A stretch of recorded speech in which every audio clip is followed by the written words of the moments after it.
Welcome to my channel. आज हम बात करते हैं आपकी second lecture acid base and salts का। लास्ट लेक्चर में हमने बात की थी कि एसिड्स क्या होते हैं, बेस क्या होते हैं।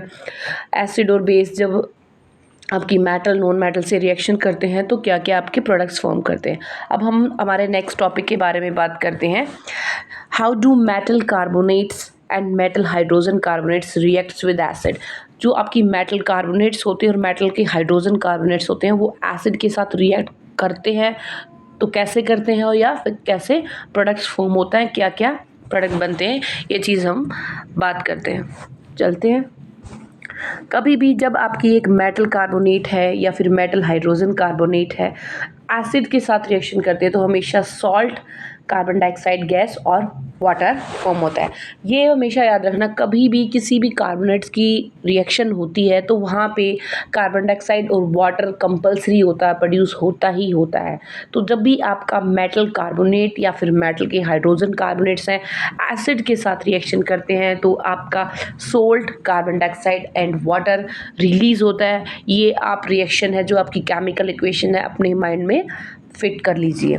तब हम इसके कुछ एग्जाम्पल्स की हेल्प से हम समझते हैं कि आपके एसिड कार्बोनेट्स और हाइड्रोजन कार्बोनेट्स के साथ रिएक्ट करते हैं तो क्या फॉर्म होता है। Let's start. आपका HCl क्या है, एक एसिड है, हाइड्रोजन क्लोराइड एसिड या हाइड्रोक्लोरिक एसिड।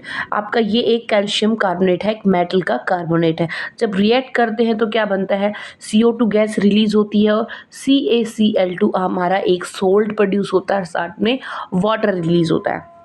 दोबारा रिपीट कर रही हूँ, जब एक एसिड है दैट इज़ हाइड्रोक्लोरिक एसिड या फिर मेटल का कार्बोनेट है कैल्शियम कार्बोनेट, ये रिएक्ट करते हैं आपस में तो फॉर्म होता है आपका सोल्ट निकल गया यहाँ पे कैल्शियम क्लोराइड, आपकी कार्बन डाइऑक्साइड गैस रिलीज होगी है और आपका वाटर फॉर्म हो गया है। इसी तरीके से जब आपका एसिड है हाइड्रोजन मेटल हाइड्रोजन कार्बोनेट से आज रिएक्ट करता है तो क्या होता है, मेटल हाइड्रोजन कार्बोनेट को हम बाइकार्बोनेट भी बोलते हैं। Both are the same thing, metal hydrogen carbonate या metal bicarbonate both are the same. तब रिएक्ट करते हैं तब भी आपका सोल्ट फॉर्म होता है और कार्बन डाइऑक्साइड गैस रिलीज होती है और वाटर। तो HCl ये एक एसिड है, इसने रिएक्ट किया है सोडियम हाइड्रोजन कार्बोनेट या फिर सोडियम बाइकार्बोनेट बोल सकते हैं आप इसको। तो यहाँ पे CO2 गैस रिलीज हुई है और NaCl हमारा एक सोल्ट प्रोड्यूस हुआ है एंड नेक्स्ट इज वाटर हमारा प्रोड्यूस हुआ है। तो जब भी आपकी मेटल कार्बोनेट या मेटल हाइड्रोजन कार्बोनेट रिएक्ट करते हैं एसिड के साथ तो क्या क्या फॉर्म होता है, सॉल्ट बनता है, कार्बन डाइऑक्साइड गैस बनती है और आपका वाटर रिलीज होता है। आई होप आपको ये टॉपिक अच्छे से क्लियर हो गया है। अब हम चलते हैं नेक्स्ट टॉपिक की तरफ।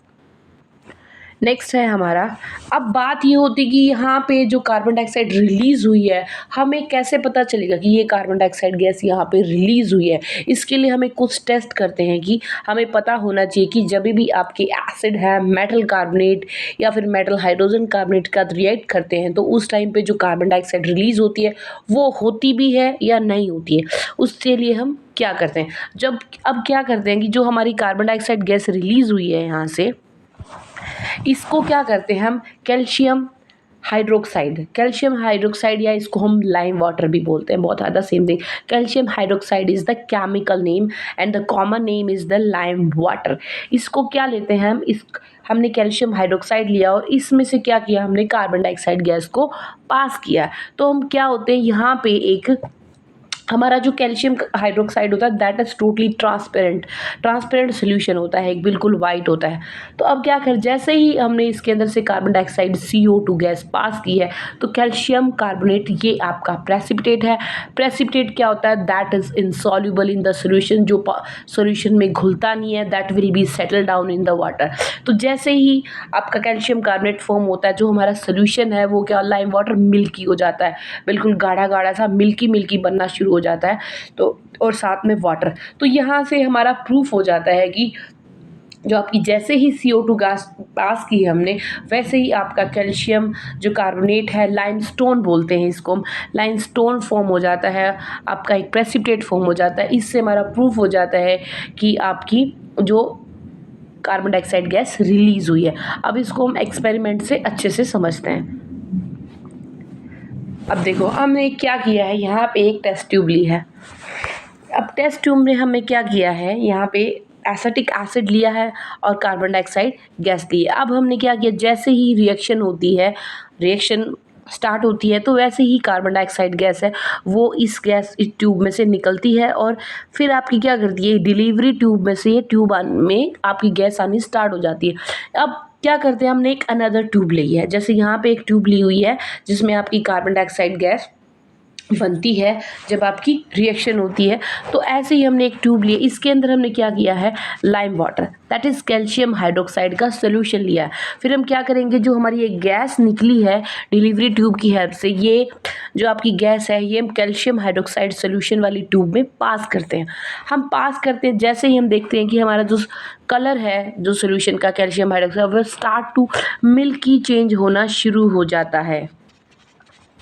तो मिल्की चेंज होता है और दूसरा हम क्या देखते हैं कि इसमें प्रेसिपिटेट बनना शुरू हो जाता है, नीचे सेटल डाउन होना शुरू हो जाता है। तो इससे क्या प्रूफ होता है, जैसे ही हमारा सोल्यूशन है जो मिल्की चेंज हुआ है, तो उससे प्रूफ होता है कि हमारी जो यहाँ से इस ट्यूब में जो रिएक्शन हुई है उसके बाद हमारी कार्बन डाइऑक्साइड गैस रिलीज़ हुई है। तो अब इसको मैं दोबारा रिपीट करती हूँ।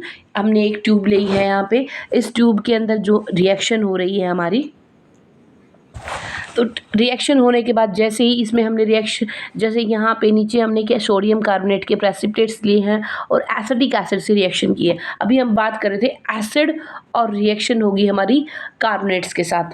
तो एसिड एसिटिक एसिड है और सोडियम कार्बोनेट की रिएक्शन की है, तो यहाँ पे ये गैस उठनी शुरू हो जाती है। ये गैस ऊपर जाएगी और इस डिलीवरी ट्यूब की हेल्प से आपकी एक ट्यूब ली है जिसमें कैल्शियम हाइड्रोक्साइड सोल्यूशन है, उसमें जाती है, वहाँ जा रिएक्ट करती है और limestone that is calcium carbonate एक फॉर्म होता है जो आपका बिल्कुल कलर चेंज हो जाएगा, मिल्की मिल्की कलर हो जाएगा।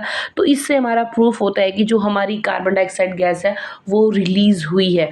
तो ये आपका एनसीईआरटी में बिल्कुल सेम डायग्राम है।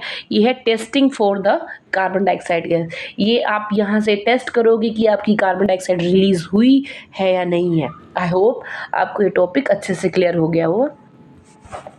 अब चलते हैं नेक्स्ट टॉपिक की तरफ, how do acid and base react with each other. अब बात करते हैं कि हमने एसिड की रिएक्शन मेटल कार्बोनेट्स हैं, हाइड्रोजन कार्बोनेट्स हैं और आपकी मेटल्स के साथ और नॉन मेटल्स के साथ अच्छे से पढ़ लिया है। अब हम बात करते हैं कि जब ये एसिड और बेस आपस में रिएक्ट करते हैं तो क्या फॉर्म होता है। चलिए देखते हैं। एसिड और बेस एसिड के साथ रिएक्ट करते हैं तो सोल्ट और वाटर बनता है। क्या बनता है, जब बेस और acid react with each other then salt and water are produce होता है। जैसे हमने HCl है, HCl hydrochloric acid that is very strong acid. दूसरा हमने लिया है सोडियम हाइड्रोक्साइड, ये भी बहुत आपका स्ट्रॉन्ग बेस होता है। जब ये आपस में रिएक्ट करते हैं तो वाटर बना है और NaCl आपका यहाँ पे फॉर्म हुआ है सॉल्ट। अब बात ये है कि आपका यहाँ पे जो ये रिएक्शन हुई है तो हुई है कैसे। अब आपने लास्ट लेक्चर में हम बात कर रहे थे कि जब हम किसी भी एसिड को, ध्यान से सुनो, जब हम किसी भी एसिड को वाटर के अंदर डिजोल्व करते हैं तो वो H पॉजिटिव आयन रिलीज करता है। I repeat this thing again, जब हम किसी भी वाटर में एसिड को डिजोल्व करते हैं तो हमारा H पॉजिटिव आयन रिलीज होता है। और इसी तरीके से जब हम किसी बेस को पानी में डिसॉल्व करते हैं तो वहाँ से OH नेगेटिव आयन रिलीज होता है, that is called hydroxide ion. तो ये एक H पॉजिटिव आयन है और एक OH नेगेटिव आयन है। HCl से हमें H पॉजिटिव मिला है और NaOH से OH नेगेटिव। तो ये क्या, हमें ये अच्छे से पता है, opposite charge attract each other. अब ये दोनों अपोजिट चार्ज है, एक पे पॉजिटिव चार्ज है, एक पे नेगेटिव चार्ज, ये दोनों आपस में रिएक्ट करेंगे तो क्या फॉर्म होगा आपका, वाटर। तो इस तरीके से, और इसमें से क्या बचा, Cl बच गया और NaCl, ये दोनों आपस में ज्वाइन होके सॉल्ट फॉर्म करेंगे। ओके, दोबारा बता रही हूँ, जब भी हम किसी भी एसिड को वाटर में डिसॉल्व करते हैं तो ये H पॉजिटिव आयन देगा और जो आपका बेस है वो OH नेगेटिव आयन देगा। ये दोनों आपस में ज्वाइन होके क्या देंगे, आपको वाटर देंगे। तो इसी तरीके से आपका Cl HCl में से निकलेगा और इस तरीके से NaOH में से NaCl और आपका यहाँ पे ये सोल्ट फॉर्म हो जाता है। तो इस तरीके से ये रिएक्शन आपकी प्रोसीड होती है। नेक्स्ट चलते हैं। अब हमें पता है न्यूट्रलाइजेशन रिएक्शन, मतलब नाम से ही पता हो रहा है, मतलब एसिड और बेस जब रिएक्ट कर देंगे एक दूसरे को न्यूट्रलाइज कर देंगे, कैंसिल आउट कर देंगे। तो अब देखो, the reaction between an acid and base gives salt and water known as the neutralization reaction। जब आपकी एसिड और बेस रिएक्ट करते हैं आपस में तो सोल्ट प्रोड्यूस होता है, वाटर प्रोड्यूस होता है। इस रिएक्शन को हम न्यूट्रलाइजेशन रिएक्शन बोलते हैं। एसिड और बेस एक दूसरे को न्यूट्रलाइज कर देते हैं। नेक्स्ट है, अब है how do metallic oxide reacts with acid. अब है कि हमारी जो मेटालिक ऑक्साइड्स होती है, मेटल के जो ऑक्साइड्स होते हैं वो एसिड के साथ कैसे रिएक्ट करते हैं। अब देखिए, metallic oxide plus acid that is a chemical equation. क्या है, metallic oxide plus acid react with each other give salt and water. अब देखो ये क्या बात हुई, जब एसिड और बेस आपस में रिएक्ट करते हैं तभी भी सोल्ट और वाटर मिलता है, और जब मेटल ऑक्साइड और एसिड रिएक्ट करते हैं तभी भी आपका सोल्ट एंड वाटर मिलता है। अब इस चीज़ को ध्यान से समझने की कोशिश करो। अब हमें यहाँ पे ये दिख रहा है कि दैट इज एसिड। हमें पता है एसिड और बेस जब रिएक्ट करते हैं सोल्ट और वाटर मिलता है। अब यहाँ पे देखो ये एसिड है तो जो मेटल की ऑक्साइड क्या होगी, दैट इज बेसिक। बेस है ये, बेसिक नेचर की है ये, तभी आपको सोल्ट और वाटर प्रोड्यूस कर रहे हैं। I repeat this thing again. आपका मेटालिक ऑक्साइड है, एसिड के साथ रिएक्ट कर रही है, तो एसिड किसके साथ रिएक्ट करके सॉल्ट देता है, बेस के साथ। तो हमारी क्या हुआ कि जो मेटल की ऑक्साइड्स हैं that are basic in nature, base होगी ये, बेस और ये एसिड मिलके अब क्या बनाएंगे, सोल्ट और वाटर प्रोड्यूस होता है।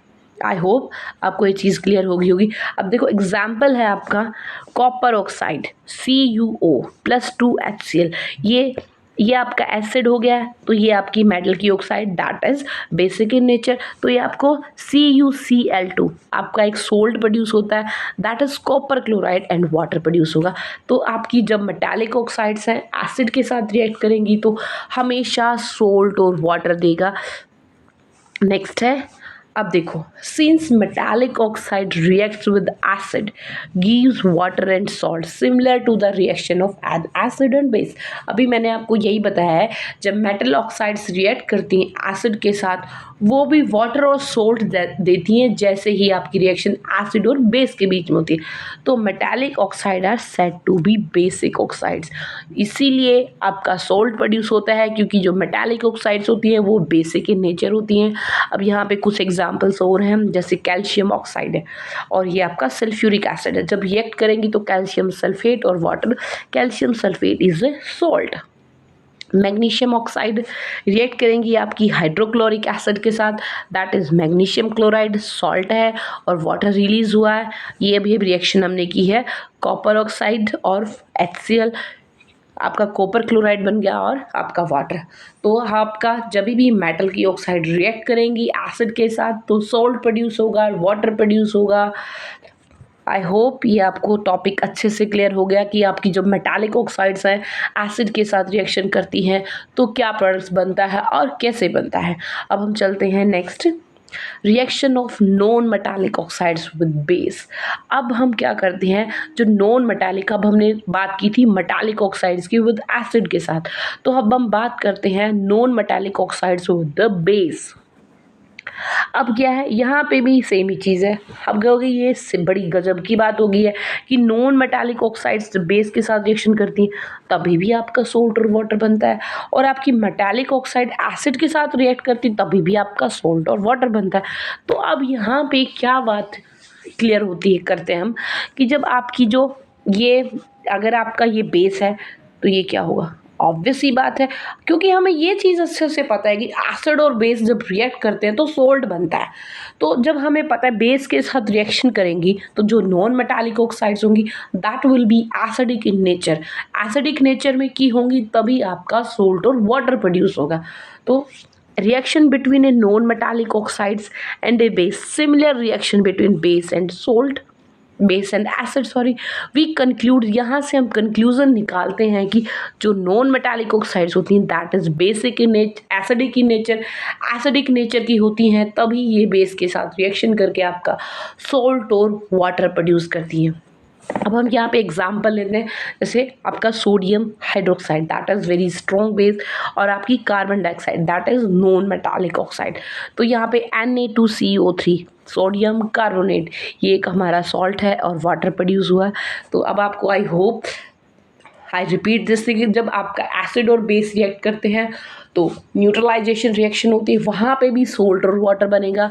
और जब आपकी मेटालिक ऑक्साइड्स हैं एसिड के साथ रिएक्शन करेंगी तो आपका सोल्ट और वाटर बनेगा, क्योंकि जो आपकी मेटालिक ऑक्साइड्स होती हैं that are the basic in the nature.